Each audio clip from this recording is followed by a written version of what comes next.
નમસ્કાર, શ્રીજી રસોઈમાં આપ સૌનું ખૂબ ખૂબ સ્વાગત છે। તો આજે આપણે એકદમ સરળ રીતે અને ફટાફટ બની જાય એવું રેસ્ટોરન્ટ જેવું મટર પનીર બનાવીશું। તો રેસ્ટોરન્ટ જેવું મટર પનીર ઘરે બનાવવું બહુ જ સરળ છે। વિડીયોને એન્ડ સુધી જરૂરથી જોજો। રેસીપી ગમે તો વિડીયોને લાઇક જરૂરથી કરજો, સાથે સાથે ચેનલને સબસ્ક્રાઈબ પણ કરજો। બાજુમાં આપેલો બેલ આઇકન જરૂરથી પ્રેસ કરજો, જેથી કરીને નવી નવી રેસીપીના નોટિફિકેશન્સ તમને મળતા રહે। તો મટર પનીર બનાવવા માટે સૌપ્રથમ એક કડાઈમાં 2 ચમચી જેટલું તેલ લેવાનું છે। તેલ ગરમ થાય એટલે 2 કપ જેટલી ડુંગળી અને 2 કપ જેટલા ટમેટાં રફલી ચોપ કરીને લીધેલા છે। તો ગરમ તેલમાં આપણે આ રફ ચોપ કરેલા ડુંગળી અને ટમેટાં ઉમેરી દેવાના છે। તો અહીંયા ગ્રેવી માટે ડુંગળી અને ટમેટાનું માપ જે છે એ એક સરખું રાખી લીધું છે। તો મધ્યમ ગેસની આંચ પર આપણે કૂક કરી લેવાના છે સારી રીતે। તો ડુંગળી અને ટમેટાં જે છે એ ફટાફટ ચડી જાય માટે આપણે થોડુંક સ્વાદ પ્રમાણે મીઠું ઉમેરી દઈશું। તો બધાને સારી રીતે મિલાવીને આપણે કૂક કરી લેવાનું છે। ડુંગળી અને ટમેટાં સોફ્ટ થાય ત્યાં સુધી આપણે એને કૂક કરીશું મધ્યમ ગેસની આંચ પર। તો આ રીતે ગ્રેવી બનાવવાથી ગ્રેવી જે છે એકદમ રીચ બને છે, રેસ્ટોરન્ટ સ્ટાઇલ ગ્રેવી રેડી થાય છે। ત્યારબાદ હવે આમાં આપણે 2 ચમચી જેટલા મગજતરીના બી અને 2 ચમચી જેટલા કાજુ લીધેલા છે એ ઉમેરી દેવાના। તો કાજુ અને મગજતરીના બીને પલાળવા કરતાં આ રીતે આપણે ડુંગળી ટમેટાં સાથે કૂક કરી લેશું તો એક સોફ્ટ બની જશે અને સરસ રીતે ગ્રાઇન્ડ પણ થઈ જશે। પણ જો તમે કાજુ અને મગજતરીના બીજને પલાળીને લેવા માંગતા હો તો દૂધમાં પલાળીને પણ પેસ્ટ રેડી કરી શકો છો। તો હવે ગેસની આંચ આપણે બંધ કરી લેવાની છે અને સારી રીતે આને ગ્રાઇન્ડ કરી લેવાનું છે। 10 થી 12 જેટલી લસણની કળી, લીલા મરચાં 2 લીધેલા છે અને નાનો આદુનો કટકો ગ્રાઇન્ડ કરતાં પહેલાં ઉમેરી લેવાનું અને સરસ એક સ્મૂથ પેસ્ટ રેડી કરી લેવાની। ત્યારબાદ હવે આપણે એક કઢાઈમાં 4 મોટી ચમચી જેટલું તેલ લેવાનું છે અને 2 ચમચી જેટલું બટર લીધેલું છે। બટરની જગ્યાએ તમે ઘી પણ લઈ શકો અથવા તો ફક્ત તેલમાં પણ શાકને બનાવી શકો છો। તેલ ગરમ થાય એટલે એક તમાલપત્ર, એક સૂકું લાલ મરચું ઉમેરી લેવાનું છે, 1 ટેબલસ્પૂન જેટલું જીરું, 1 ટીસ્પૂન જેટલી હિંગ ઉમેરી લેવાની। ત્યારબાદ ચપટીક જેટલો જ ગરમ મસાલો ઉમેરવાનો।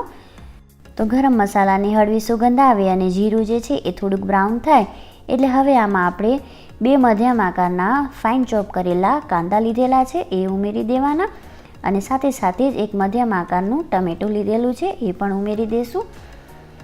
તો આ રીતે થોડાક ડુંગળી ટમેટાં ફાઇન ચોપ કરીને ઉમેરવાથી ગ્રેવી જે છે એ બહુ જ ટેસ્ટી લાગે છે, સરસ એવો ક્રંચ આવે છે ગ્રેવીમાં। તો હવે આમાં આપણે સ્વાદ પ્રમાણે મીઠું ઉમેરી દેવાનું છે, જેથી કરીને ડુંગળી ટમેટાં જે છે એ સરસ રીતે ચડી જાય। હવે ઢાંકણ લગાવીને મધ્યમ ગેસની આંચ પર આપણે આને કૂક કરી લેવાનું છે, 2 થી 3 મિનિટ જેવું લાગશે। ડુંગળી ટમેટાં જે છે એ સરસ સોફ્ટ થઈ ગયા છે।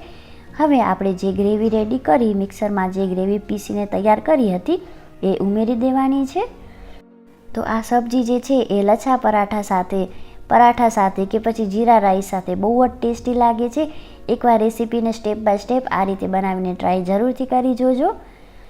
તો બધાને આપણે સારી રીતે જે છે એ મિલાવી લેવાનું છે। ડુંગળી અને ટમેટાને આપણે કૂક કરીને લીધેલા છે, તેમ છતાંય આપણે આને 3 થી 4 મિનિટ કવર કરીને કૂક થવા દેવાનું છે, અધરવાઇઝ ગ્રેવી જે છે એ કાચી લાગશે અને ગ્રેવીનો સ્વાદ જરા પણ સારો નહીં આવે। તો ગ્રેવી જે છે એ સરસ કૂક થઈ ગઈ છે, તેલ પણ છૂટું થઈ ગયું છે। તમને જો થોડુંક ઓછા તેલમાં શાક બનાવવું ગમતું હોય તો તમે થોડુંક તેલની માત્રા ઓછી પણ કરી શકો છો। તો હવે આપણે ગ્રેવીને જે છે એ થોડીક ડાયલ્યુટ કરવાની। જો તમને થીક ગ્રેવી ગમતી હોય તો તમે દૂધ કે પાણી ન ઉમેરો તો ચાલે। તો 1.5 કપ જેટલું અહીંયા દૂધ ઉમેરેલું છે। તો દૂધ કે પાણી તમે જે કંઈ પણ ઉમેરો એ ગરમ ઉમેરવાનું, ક્યારેય ઠંડુ દૂધ કે પાણી ન ઉમેરવાનું। આગ્રહ હંમેશા દૂધ ઉમેરવાનો જ રાખવાનો, જેથી કરીને ગ્રેવી જે છે આપણે એકદમ રીચ બને। હવે આમાં આપણે 1 ટીસ્પૂન જેટલો કિચન કિંગ મસાલો, 1/4 ટીસ્પૂન જેટલો ગરમ મસાલો, કેટલું તીખું ખાવ છો એ પ્રમાણે લાલ મરચું પાવડર, મેં અહીંયા 1 મોટી ચમચી જેટલું લાલ મરચું પાવડર ઉમેરેલું છે, 1 મોટી ચમચી 1 ટેબલસ્પૂન જેટલો ધાણા જીરું પાવડર, 1 ટીસ્પૂન જેટલો હળદર પાવડર। બધાને આપણે સરસ રીતે મિક્સ કરી લેવાનું છે।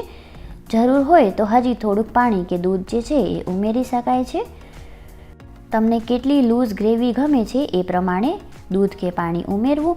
1/4 કપ જેટલું બીજું દૂધ અહીંયા હું ફરીથી ઉમેરી રહી છું। બધાને આપણે સરસ રીતે મિક્સ કરી અને કવર કરીને 1 થી 2 મિનિટ માટે કૂક કરી લેવાનું.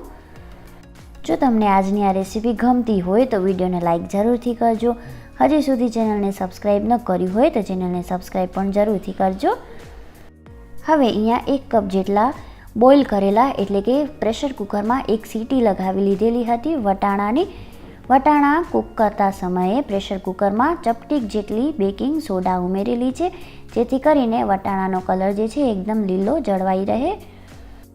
સોડા ઉમેરવું ટોટલી ઓપ્શનલ છે. તમે સોડા ઉમેર્યા વગર પણ વટાણાને જે છે એ બોઇલ કરી શકો છો. 1 ટેબલસ્પૂન જેટલી કસૂરી મેથીને ક્રશ કરીને ઉમેરી દેવાની. બધાને આપણે સરસ રીતે મિલાવી લેવાનું. હવે અહીંયા 200 ગ્રામ જેટલા પનીરના ચોરસ કટકા ઉમેરી દેવાના. પનીરની ક્વોન્ટિટી તમને ગમે એ પ્રમાણે વધારે કે ઓછી રાખી શકાય છે. તો અહીંયા પનીર જે છે એ કાચું જ લીધેલું છે, સેલો ફ્રાય કે ફ્રાય કરેલું નથી લીધેલું. 1 ટેબલસ્પૂન જેટલું બટર અને લીલા સુધારેલા ધાણાથી ગાર્નિશ કરી લેવાનું. બટર ઉમેરવાથી ગ્રેવીમાં બહુ જ સરસ શાઇનિંગ આવે છે. તો એકદમ ટેસ્ટી એવું રેસ્ટોરન્ટ સ્ટાઇલ મટર પનીર બનીને તૈયાર છે. આશા રાખું છું તમને આજની આ રેસીપી ગમી હશે. ફરી મળીશું એક નવી રેસીપી સાથે. ત્યાં સુધી આવજો.